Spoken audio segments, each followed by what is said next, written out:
Ladies and gentlemen, thank you for tuning into this week's edition of Stop, Look, and Listen. I'm your host, LaTroy Gardner. This week, we have a special guest. She's a Meta certified ad strategist coming straight out of Africa, South Africa. That's where you're based? Okay. We have Carol Kabaale. Welcome to the show, Carol. Thank you for having me. I'm excited to be here. Oh, welcome. All right, so just tell us about that light bulb moment when you realized that working a steady job and not having any weekends off was not the lane for you, where you felt like there's got to be a better way. Yeah. So it kind of happened where I did everything right in life, as most of us do. Went to school, went to university, got a job, and thought that was going to be it. And quickly realized that everybody who is living the life I wanted to live was very much older than me. And they still also looked very unhappy with their life. And I was like, wow, okay. So I'm going to have to wait like 40 years to get to this peak moment. And then I'm still going to be unhappy. There has to be more. So, in the movies, how your whole life flashes before you? Well, that's kind of how it happened. My husband proposed to me, and by the way, he took 9 years to propose. So if you're waiting for a ring, just keep waiting. I think he needed my blood type, and then I gave it to him and I unlocked that feature. So anyway, once he proposed, I just saw my whole life, and I was like, I was constantly living past people. I was constantly missing important events and life choices. And I didn't want to do that. I was like, there has to be more. And in that moment that he proposed, I really said to myself, I'm going to choose something different. I don't know what it is yet, but I cannot return to that environment. I need to figure it out. Okay. What was that environment? So I used to work in hospitality, in particular in corporate business development. And I always say this disclaimer. Look, the people there, they were lovely. They were probably the reason why I stayed so long. But the work was just not it. When you work in hospitality, because you work in a hotel, you're there when the guests are on vacation. So you miss all important holidays and Christmas and birthdays, and you get there early and you are the last one to leave. And it's really a very selfless job, and it eats at you. And I just knew I needed something else where I could be of service, but it wasn't like it's only this. All right, cool. So walk us through the steps of, I guess, coming to that conclusion and then putting it into action. Like, how long did that process take? I think it took about like a week and a bit. So the first thing I did, no, I was done. I was very done. It took me a week and a bit. And the first thing I did is I wrote a list of everything I enjoyed at my current job. What did I love? What lit me up? What was the thing I was passionate about? And a big part of business development is the marketing component. So I was like, okay, I like that. How can I keep doing that? And for me, I still am a big collector of certifications.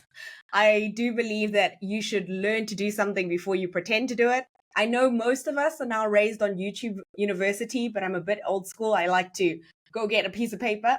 And for me, I went and I got a certification in social media management first. And I was like, I don't like this. It wasn't very data driven. It was very fluffy. It was like, oh, let's make things pretty. Back then, that was what social media was about. It was about having a perfect grid. It was about like just being aesthetically pleasing. And that's not really who I am. So then I went and I liked the data behind running ads. And in particular, I enjoyed the way Facebook and Instagram had their ad setups.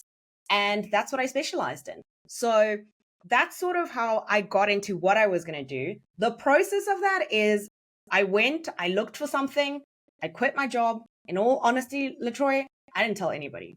I didn't tell a family member. I didn't tell my friends. I just kept quiet. One day I showed up at my fiance's house and I told him, listen, I'm just going to be here for a little bit. They said I could work from home. Lies. But I was determined for no one to talk me out of this decision because no one in my family had ever done this before, being an entrepreneur. And I knew that if I could just get it right and I could show it to them, no one would be like, you have to go get a job. And that's what I was hoping on. Luckily, Uh-huh. it all worked out. All right.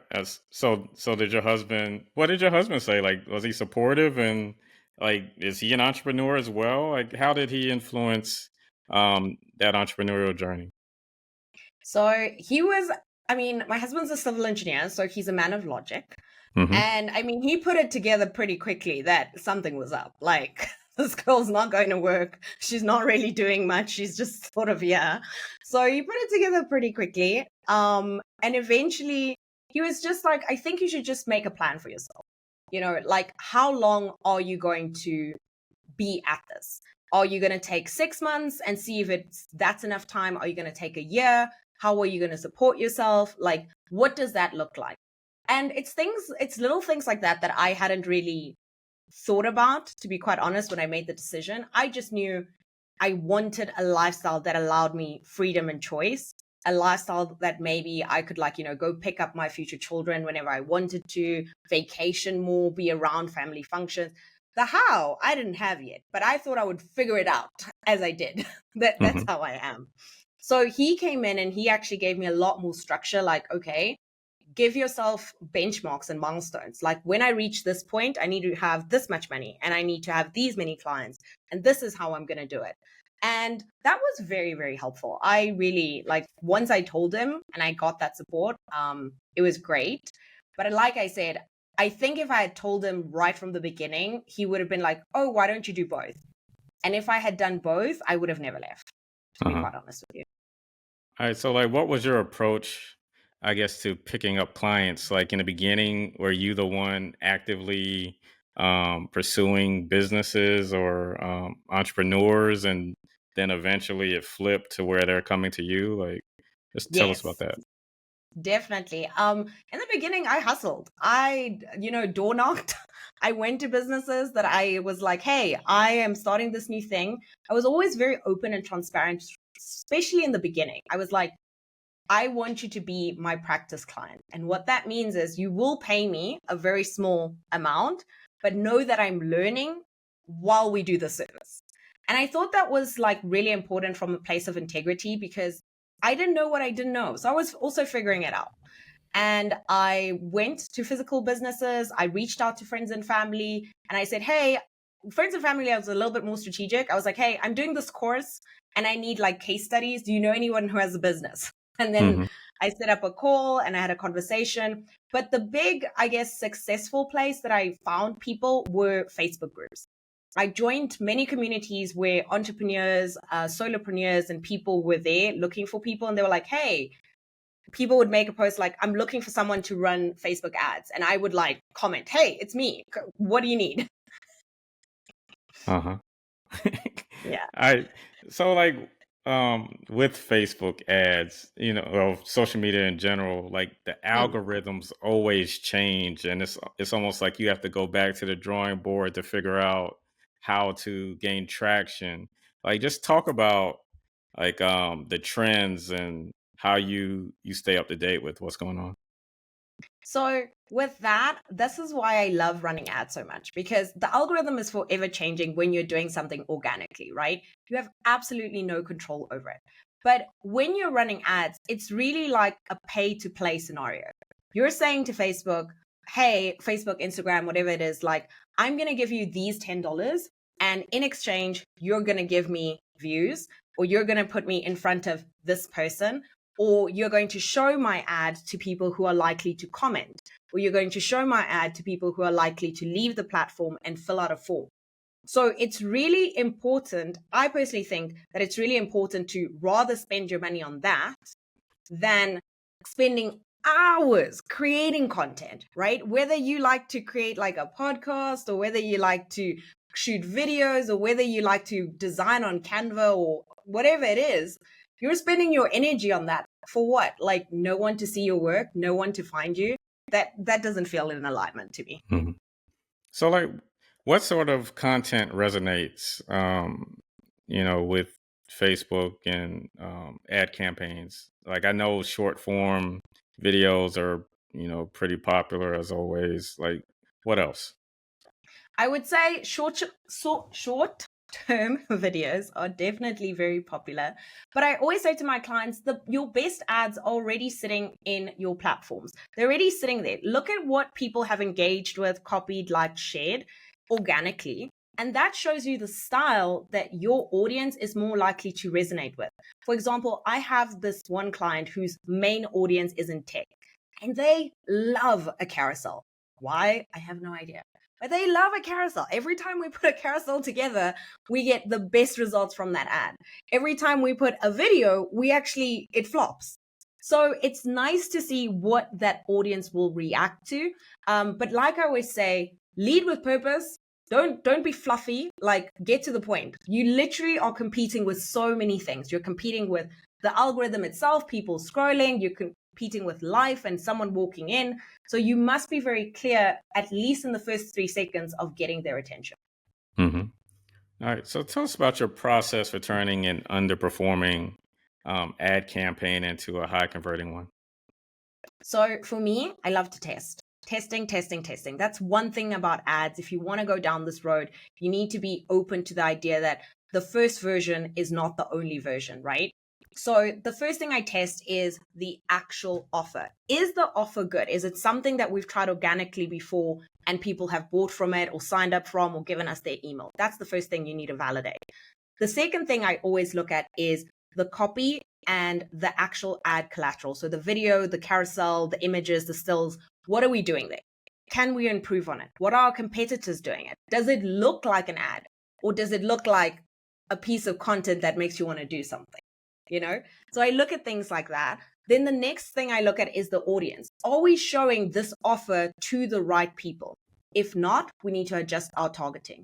And then lastly, if you have an ad where you're taking them to a next location, so starting a conversation on the DMs, or you are taking them to a landing page where you're requesting information like an email or something like that, you need to see if they're clicking on the ad and they're getting to your page, but they're not converting, what can you do on that page to improve it?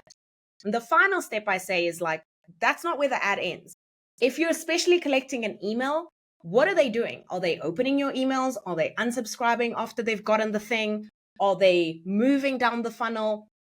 It's really important to attract people that not only say yes to the free thing, but actually take action and are looking to be nurtured by you. Mm-hmm. How important is building that community Oh my to? gosh, it's so important. Uh-huh. It's so important because people buy from people. People buy from people. Like you buy from someone that you felt like some kind of connection with, right? You're Mm-hmm. not like just like, oh, I'm going to buy from this brand because I like their font. You never do that. There's something there at an emotional level that's drawn you to this thing or this service.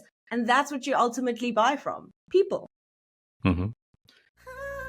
Dr. Todd McLean provides periodontal and dental implant services in 2 convenient locations.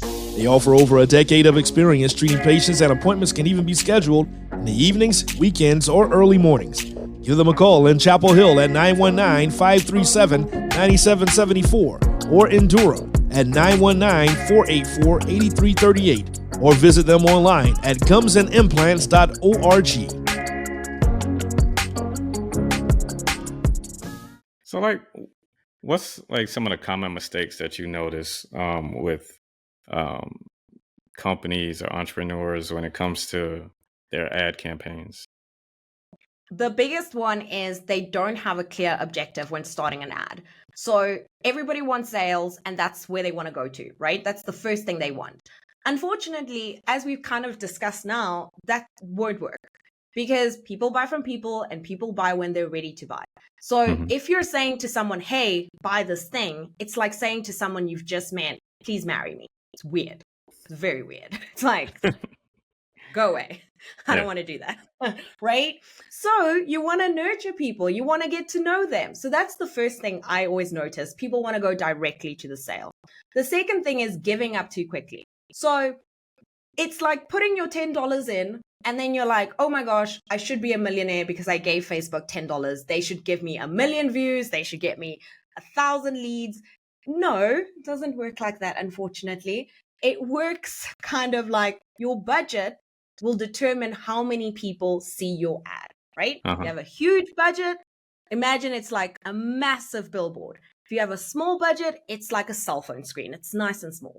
Both get people to watch, but the quantity will be different. So you need to adjust your expectations. And something I always tell my clients is like, you need to reverse engineer what is your closing rate. How many people do you need to produce a sale? And once you know those numbers, it's really easy to say, hey, I need a budget of this amount to reach this financial goal. The last thing I would say is don't give up too quickly. Again, a lot of entrepreneurs, they run one ad and they go, oh, it didn't work. That's it. Ads don't work. I'm not the problem. The ad is, oh, no, sorry, I'm not going to do that again. And I get it. It is very scary because you're playing with money. You're putting money in and you're expecting something out. I totally get it. However, I want you to look at it as a long-term game. What data do you need to get out? What things do you need to fix in your customer journey to make sure that you can get that information? If I put $10 in, if I put $100 in, I get this result. So slow and steady, test and test, at least test for like 7 days. Get a baseline of how much that preferred action is going to cost you. And then come back and say, am I willing to invest that amount of money to get this result? Okay. All right. So for campaigning for dummies, so somebody that's kind of a newbie in this arena, like what data should they look for when it comes to these strategies that they can use for conversion? Sure. So if we're running a conversions campaign, so you want something out of it, like you want an email or you want a sale, the big thing you want to look at is your cost per result. So let's use baby numbers because it's a little bit towards the end of my day. And I know it's the beginning of your day. So our brains are still catching up. We're only on our first coffee. So let's say you spend $10, right? And you get 10 emails from that. It means your cost per result will be $1 to get that action. Now, if again, you spend $10 and you get 2 emails, it means it costs you $5 to get the same result, right? So what you need to do once you figure that out is take that budget, right? And say, okay, is $10 enough to get this conversion campaign? Is that enough as a KPI? And then you can set your budget. The other thing I would look at is if 10 people are going to your landing page and only 2 are giving you their email, what can you fix on that page to improve your conversion rate? So that's something that I would look at too. And please, please, please, if you are new to running ads, please do not press that big blue button that says boost. I beg of you with every single fiber in my body, do not press it. The reason you don't want to press it is because it's like gambling. It's so easy to set up an ad. You just press next, next, next, next, next. And truly, it's like playing like, gambling and you're on the little nickel machine. You just press like, oh, here's a nickel, here's a nickel. And you feel like you're gambling, but you're never going to win big if you're playing that small, right? Same thing with this. It's going to give you vanity matrix. It's going to say things like, 1 million people saw your ad. Okay, and then what? What sales do you have to show for it? 1 million people. We reached 1 million people. Great. Then what? Like, what came out of it? Do you have more followers? Do you have something tangible? So I want you to like step away from those things and set up your ads correctly on something like Business Manager, which seems a little intimidating, but I promise you can do it just one small bite at a time. Just do one little action at a time. Okay.